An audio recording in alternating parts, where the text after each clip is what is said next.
जय गीता भागवत। श्री सुखदेव बोले, हे राजन, उद्धव से मिलने के बाद विदुर जी ने उनसे पूछा, भगत राज उद्धव, तुम एक क्षण के लिए भी प्रभु से अलग नहीं रहते थे, फिर क्या कारण है जो आज मैं तुम्हें यहाँ अकेला देख रहा हूँ? कहो मेरे प्राणधार श्याम सुंदर श्री कृष्ण बलराम जी, प्रद्युम्न, अनुरुद्ध, सांब, शूरसेन, वसुदेव, देवकी और अपूर आदि कुशल पूर्वक तो है। युधिष्ठिर और अर्जुन आदि सभी पांडव, कुंती, द्रौपदी एवं मेरा भाई धृतराष्ट्र, ये सब लोग अच्छी तरह तो है। मैं यह भली प्रकार जानता हूँ कि भगवान श्री श्याम सुंदर ने भूमि का भार हरण करने के लिए कौरवों की बुद्धि को नष्ट कर दिया था। हे उद्धव, अब तुम मुझे उन श्री कृष्णचंद्र जी की कुशल अक्षेम सुनाओ,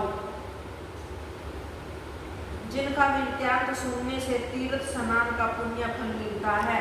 विदुर के ऐसे वचन सुनकर भगतराज उद्धव के नेत्रों में आंसू भर आए। तब उन्होंने रोते हुए देखकर विदुर ने अपने हृदय में यह अच्छी तरह जान लिया कि श्री कृष्णचंद्र जी अपने परम धाम को पधार गए हैं।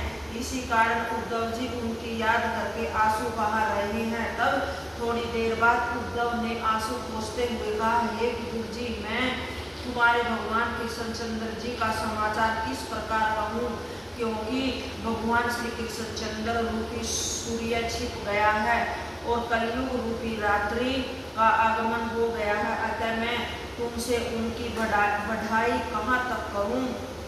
उनके अवतार लेने और विविध लीलाएं करने का केवल यही कारण था कि संसारिक प्राणी, अधिकतर अधर्मी लोग उनके लीला चरित्रों को आपस में कह सुनकर इस अपार संसार सागर से पार हो जाएं। उन्होंने बड़े बड़े शक्तिशाली असुरों और राजाओं को मारकर उनका उद्धार कर दिया है।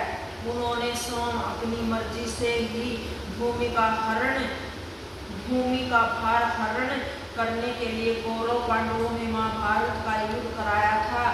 उन्होंने ही समस्त कौरवों को नष्ट किया तथा उन्होंने ही पांचों पांडवों की रक्षा करके उन्हें राज्य सिंहासन दिलाया था।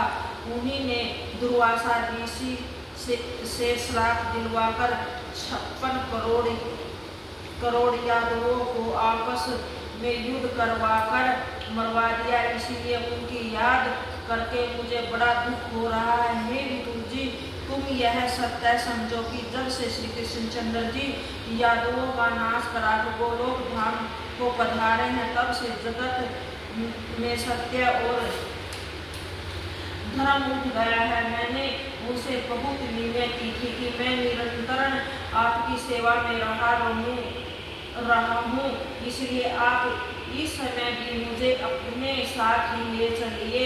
परंतु उन्होंने मुझे अपने साथ ले चलने की आज्ञा न देकर यह कहा है कि तुम बद्रिकाश्रम में जाकर मेरा तप कर, उसी से तुझे मुक्ति मिल जाएगी। हे विदुर जी, उन्होंने मुझे तो ज्ञान उपदेश दिया था, उसकी कथा श्रीमद्भागवत के 11वें स्कंद में है। एक प्रमुख ज्ञान उन्होंने मुझे यह भी दिया कि केवल मुझे ही नित्य समझकर इस समस्त जगत को नाशवान जानो। जीवात्मा कभी नहीं मरता है, इस कारण मेरे जाने का शोक मत करो। जिस तरह प्राणी एक वस्त्र छोड़कर दूसरा पहन लेता है, उसी तरह यह जीव आत्मा एक देह को छोड़कर दूसरी देह में प्रवेश कर जाता है। इसीलिए मृत्यु का शोक नहीं करना चाहिए। जय गीता भागवत।